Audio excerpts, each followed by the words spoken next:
जब मैना ने सेनापति है से कहा कि मैं आपकी बेटी मेरी की सखी हूँ और आप बचपन में महल में आया करते थे और मुझे अपनी बेटी की तरह ही प्यार करते थे, आप लगता है ये सब बातें भूल गए हैं।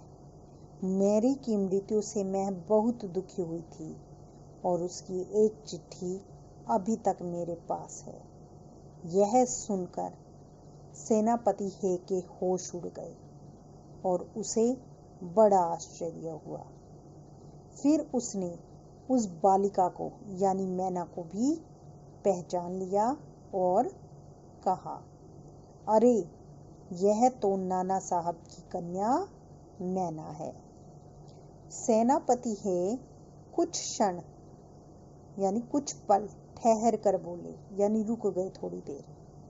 हाँ, मैंने तुम्हें पहचाना कि तुम मेरी पुत्री मेरी की सहचरी हो। सहचरी यानी सखी हो, दोस्त हो, मित्र हो। किंतु मैं जिस सरकार का नौकर हूँ यानी अंग्रेज सरकार की आज्ञा के अनुसार ही मुझे कार्य करना होगा, उसकी आज्ञा जो है मैं नहीं टाल सकता। मैं अंग्रेज सरकार का नौकर हूँ, तो भी मैं तुम्हारी रक्षा का प्रयत्न करूँगा, तुम्हारी रक्षा करने की कोशिश करूँगा। उसी समय प्रधान सेनापति, जनरल हे थे मुख्य सेनापति, अब है प्रधान सेनापति। जैसे प्रधानमंत्री और मुख्यमंत्री अलग अलग होते हैं, ऐसे ही प्रधान सेनापति कौन थे? General Outram.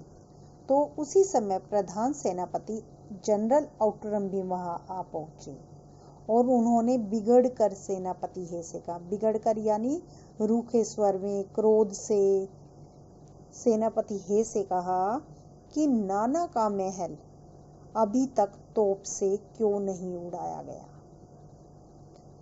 यह सुनकर सेनापति हे ने विनयपूर्वक यानी विनम्रता से, विनम्र भाव से कहा, मैं इसी फिक्र में हूँ, इसी चिंता में हूँ, किंतु आपसे एक निवेदन है। निवेदन का अर्थ यहाँ है विनती।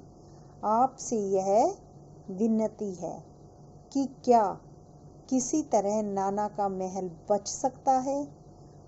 सेनापति हे ने प्रधान सेनापति जनरल आउटरम से प्रश्न पूछा कि क्या हम किसी तरह नाना के महल को बचा सकते हैं, क्योंकि सेनापति हे जो है वो मेरी जो उसकी बेटी है वह मैना और मेरी को बहुत प्यार करता है।